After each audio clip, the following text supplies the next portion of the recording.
They said, "No Easter plans this year, weather's bad anyway." Then my sister posted a table full of food, smiling with everyone. I confronted Dad. He said, "You're more of a guest than family." I smiled, opened my app while he was still talking, and sold the car I paid for in his name. He found out when the tow truck arrived. "Hey, just so you know," my dad said over the phone, voice flat and casual, "we're skipping Easter this year. Weather's supposed to be bad. Everyone's staying in." That was it. No pause. No sorry. No maybe next time. Just that, and the line went dead a second later. I stood there in my kitchen, staring at the screen like maybe the call had dropped by mistake. But it hadn't. No Easter. No family dinner. No invitation. It wasn't the first time they'd excluded me, but this time it felt colder, like they weren't even trying to sugarcoat it. I shrugged it off, or tried to. Figured I'd order some takeout and binge something on Netflix. It would hurt less that way. But 5 minutes later, my phone buzzed again. It was a notification from my sister's Instagram. I tapped it, not expecting much. And there it was, a photo of the family Easter dinner. A full spread. Ham, deviled eggs, mashed potatoes, fresh rolls. Our mom's famous lemon pie. My mom sat at the head of the table, smiling like nothing had ever been broken. My sister stood beside her, glass of wine in hand, all teeth and pride. My cousins. My aunt. Even Uncle Ray, who hadn't shown up in 3 years. All of them. Except me. The caption read, "Family means everything #Easter blessings #grateful heart." I stared at the screen. My hands went cold. I was supposed to believe the weather was the problem, that they canceled everything, that no one was getting together. But they didn't cancel Easter. They canceled me. I called my dad. He picked up after 2 rings, like nothing was wrong. "Hey, what's up?" "You canceled Easter," I said, my voice low. "Because of the weather." "Yeah," he said slowly. "Funny," I said. "Because the sun's shining, and I just saw your Easter table on Instagram. Everyone's there. Everyone but me." Silence. Then, finally, he said, "Look, let's not turn this into something. You lied to me." "It wasn't a lie," he replied, and then paused like he was choosing his words. "You've been distant lately. It didn't feel right. Honestly, it's just easier this way." "Easier for who?" I asked. "For everyone," he said. "Look, you're more like a guest these days than family." That did it. That line hit harder than he probably meant it to. But while he was still talking, still justifying, still pretending like this wasn't cruel, I opened my phone. I tapped into the one app he forgot I had access to. The app connected to his car. The one registered in his name but bought with my money. Monthly payments, insurance, all of it, handled by me. I clicked 3 buttons. Confirm sale. Done. The tow truck arrived 2 hours later. He found out when the driver knocked on the door. And I smiled when he called, because that was just the beginning. You'd think it started with Easter, but it didn't. This had been building for years, slow, poisonous drops filling a cup until it overflowed. Let me take you back. For the last 7 years, I've been helping out my family. It started small. Gas money for my sister. Groceries for my parents when the furnace broke and they said they were strapped for cash. Then it became covering the difference on bills. Then it became expected. Every month, I sent them money. Quietly. Dutifully. While they joked that I was just a tech guy who never made anything of himself. They never asked how I was doing. Never offered help. Never said thank you. But if I was even a day late sending money, the guilt trip calls came flooding in. "We're family. You know your sister's doing her best. You have no wife, no kids, you can afford it." I let it slide. Every time. Because I believed that's what family meant. The thing is, my dad didn't always used to be like this. When I was growing up, he was strict, but decent. But after he lost his job in my 2nd year of college and never really got back on his feet, something shifted. My sister took the lead. She became the voice of the family. She decided who got included, who got thanked, who got blamed. Spoiler, I always got blamed. She could do no wrong. Golden child. Got married at 22. Divorced at 24, married again at 26, this one to a guy named Ryan. He was nice, if a bit quiet. Too quiet. When she wanted a wedding upgrade, I paid for the new venue. When their pipes burst, I offered to help. When they bought their SUV, guess who put the down payment? Hint, not them. Then came the car. Dad's credit was trashed from a loan he never paid back. He said he couldn't get a vehicle to help him rebuild his independence. I didn't hesitate. Got him a decent used Camry. Paid for it monthly. Insurance too. All under my name, but registered to him. "It's just paperwork," he said. You're not even using the car. I should have known. Fast forward to this year. I just paid off the last chunk of a huge credit card bill, most of which came from a surprise dental emergency my mom swore she'd pay me back for. Never did. Whatever. I was finally catching my breath, finally thinking about taking a break. A real vacation. Maybe Greece. Then Easter happened. They said there was no celebration, that everyone was staying in. I believed them, like in full. And then that photo hit my feed. The smiles. The ham. The centerpiece I made in elementary school right in the middle of the table. That would have been enough. But the twist? It wasn't just the photo. It was the comments. Buried below the hashtag grateful heart caption, a comment from my aunt caught my eye. So happy everyone made it. Even Ryan's parents flew in. Sad Jake couldn't be there, again. To which my sister replied. He said he had better things to do, can't force someone to care about family. I nearly dropped my phone. I said that. She'd lied. To everyone. Painted me as the selfish one. The flake. The ungrateful son who couldn't be bothered. And everyone believed her. Then came the final straw. I opened my banking app the next morning and noticed a transaction I didn't recognize. A payment to a wedding planning company. My heart sank. It was connected to an old card I never used. The one I'd given access to 2 years ago when my sister said she needed help booking a surprise for Ryan's birthday. I checked the charges. For new ones. All in the last 2 weeks. Thousands of dollars. I called the company. Played dumb. Asked what the event was. A woman with a cheerful voice said, "Oh yes, the vow renewal ceremony. Such a sweet idea. Everything's set for next Saturday. Looks like your cards already covered the deposits." Vow renewal? I felt my pulse in my neck. They hadn't invited me. Again. They used my money. Again. And this time, they hadn't even tried to hide it. I saw red. But I didn't yell. Didn't text. Didn't storm the house. I did something much, much better. I opened the app tied to my dad's car. I listed it for sale.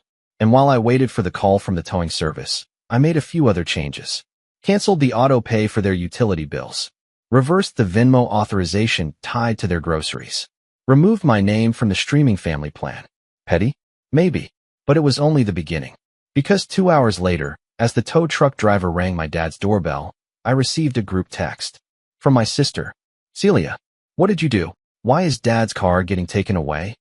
"Dad, did you sell the car?" "That's our car." "Me? No. It was my car.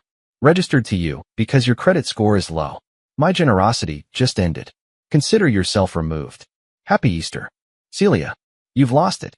You're destroying this family." "Me? You already did. I'm just cleaning up the mess." She called me 6 times after that.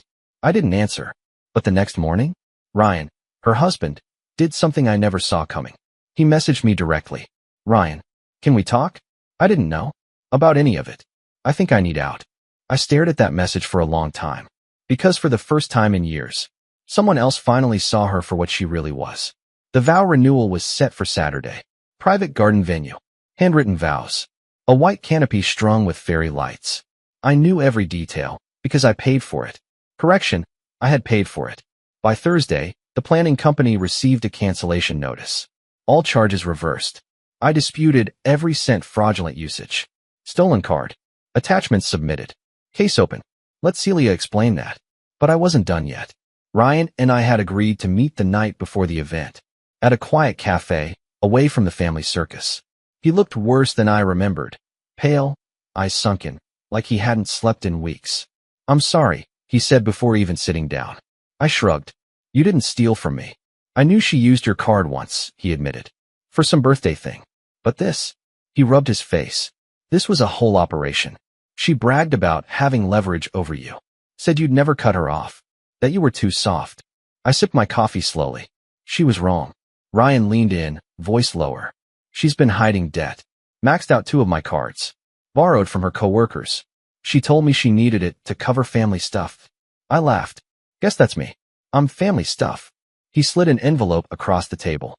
"Printouts. Proof. Screenshots. Bank activity. I figured you might need it." I took it and didn't even look yet. "You leaving her?" "I want to," he said quietly. "But I'm scared of what she'll do." I nodded. I understood that fear. But I had no time left for fear. Saturday came. I wasn't invited, of course. But I showed up anyway. I waited until everyone was seated under the canopy. Waiters serving champagne. Floral centerpieces gleaming. My mom in the front row, misty-eyed. My dad fiddling with his tie.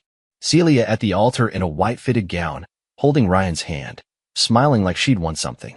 She hadn't seen me yet. I walked calmly down the aisle, in jeans and a black button-down, holding the folder Ryan gave me. Someone gasped. My uncle whispered, "Is that him?" Celia turned. Her smile vanished instantly. "What are you doing here?" she hissed, stepping away from Ryan. I stopped 10 feet from her, looked her dead in the eyes. "Oh, don't worry. I'm not staying long. I just wanted to give you a gift." She crossed her arms. "Whatever stunt you think you're pulling." I opened the folder, held up one sheet. "This is a bank record of the account linked to my credit card. The one you used to pay for all this." Gasps from the crowd. I held up another. "This is a screenshot of the email you sent to the planner, using my billing info." And another. "This is Ryan's bank statement, with the charges you told him were family emergencies." Spoiler alert, they weren't. Celia was frozen. Her mouth opened, but no sound came. Ryan stepped forward, slowly. "She lied to everyone," I said. "She drained me, manipulated all of you, told people I refused to be here. Meanwhile, I was funding your little fantasy." My mother stood up. "Okay, that's enough. You don't need to ruin her." "No," I snapped, turning to face her. "You don't get to play referee now. You knew. Maybe not the money, but you knew what she was like. You chose her. Again and again. I was just the wallet in the corner, the guest in this family." I turned back to Celia. "And guess what? This guest has left the building." Ryan looked at her one last time. "I'm done," he said. Just like that. "Find someone else to lie to." He just walked out. And I followed. I didn't look back. Not even when she screamed my name. That night, I turned my phone off and opened a bottle of wine. Sat in silence. Peaceful silence.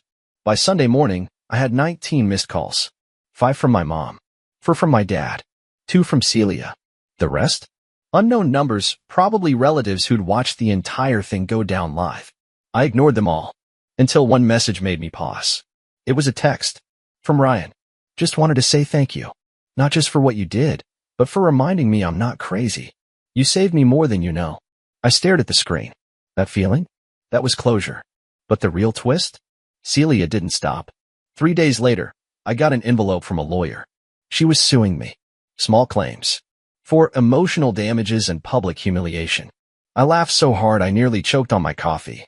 I forwarded everything, all the screenshots, bank records, emails, to my lawyer. Let's just say the countersuit is already in motion. And this time, she'll be paying me. You'd think after blowing up her vow renewal and exposing years of lies, Celia would back off. She didn't. 3 days after the disaster, I came home to find a letter from her lawyer on my porch. Not certified, just dramatically placed, like she thought it would scare me more that way. It was laughable. Defamation of character. Public humiliation. Damaged relationships. The best line? "Due to your inappropriate conduct at a private family event, my client suffered emotional trauma and reputational loss." She was suing me. Suing me for humiliating her with the truth. I sent a 3-word response to her lawyer's email. "See you there." And attached all 27 pages of evidence. The card records, screenshots of her messages, recordings from the vow renewal. Yes, I had someone film it. Never trust a narcissist not to spin the story later. And a signed witness statement from Ryan. Then I filed a countersuit. Full cost of the unauthorized charges. Emotional damages. Breach of financial agreement. And just for fun, a fraud report with my bank to freeze any accounts she touched. By the end of the week, her bank account was flagged. And the event venue she tried to rebook? Canceled. Again. But here's where the real aftermath began. It started with my mother. She showed up at my door, unannounced, clutching a plastic container of banana bread like it could undo a decade of betrayal. I didn't open the door, but I watched through the peephole as she stood there for 10 minutes, whispering into her phone. Then she knocked again. "Sweetheart," she called. "We just want to talk." Of course. My phone buzzed a moment later. A voicemail from my dad. His voice tight, rehearsed. "You've made your point. Now it's time to stop this circus. You're tearing the family apart." Funny. I thought they did that. Then came the texts. One after another. "Celia. You win. Happy? You ruined everything. Mom. We never thought you'd go this far. Why couldn't you just talk to us? Dad. You're acting like a stranger. Where did the son we raised go?" And finally, this one. "Uncle Dave." I watched the whole thing. You did what the rest of us never had the guts to do. That one hit different. I replied to only one person. Ryan, how are you holding up? His answer came back almost instantly.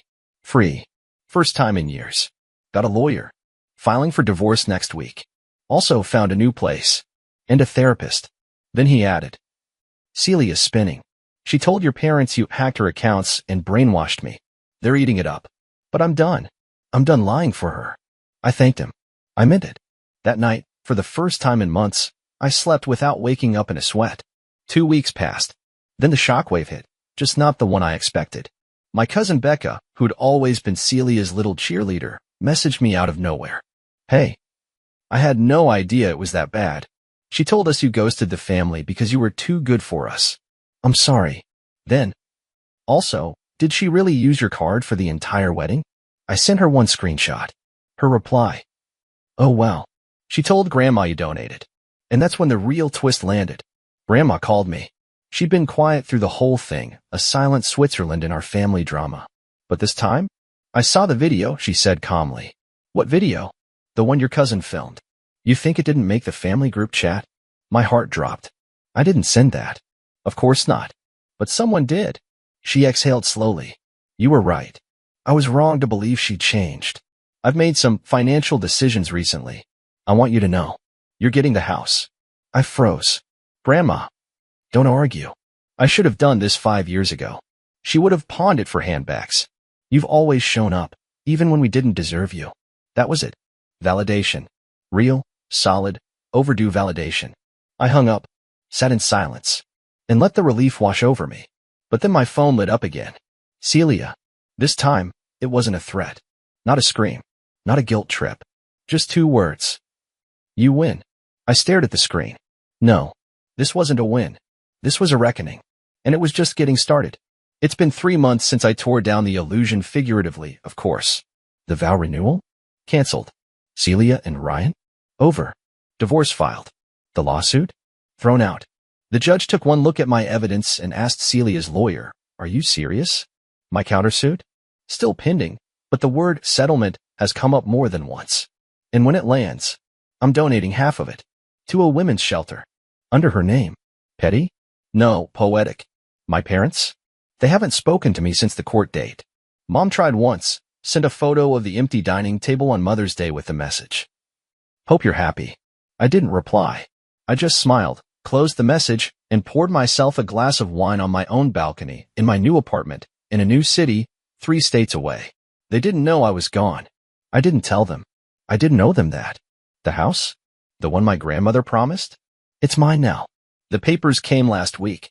She wrote me a letter, a real one, on paper, with shaky handwriting and more wisdom in 3 sentences than I'd heard from my parents in a lifetime. You kept giving when everyone else kept taking. That ends now. This is yours. Not because you paid, but because you never asked for anything. I cried when I read that. Not because I needed the house. Because for the first time, someone saw me. Sometimes I wonder if they miss me. My mom. My dad. Even Celia. Do they sit at their now smaller table and realize what they did? I doubt it. They've spent so long twisting the truth that reality probably feels like betrayal. But the world didn't end when I left. Mine began. I started running again. Started writing. Made actual friends. People who don't ask for money every time I pick up the phone. I even booked a trip. One-way ticket. Greece. Remember that vacation I never took? Yeah. I leave next week. The last message I got from my sister came 2 nights ago. Celia. You should have just kept being quiet. Now everyone knows who you are. I stared at it. Then I typed. They do. And for the first time, so do I. Blocked. Done. So here's the thing. If you're reading this and you're still trapped in that role, the family bank, the emotional punching bag, the scapegoat, I want you to hear this clearly. You do not owe anyone your silence. You do not owe them your wallet. You do not have to set yourself on fire just to keep them warm. Sometimes, walking away is the most loyal thing you can do, loyal to yourself. Because being family means showing up for people when it matters. And sometimes, it means walking away when they've shown you, over and over, that they never will. And you know what? I've never felt more free.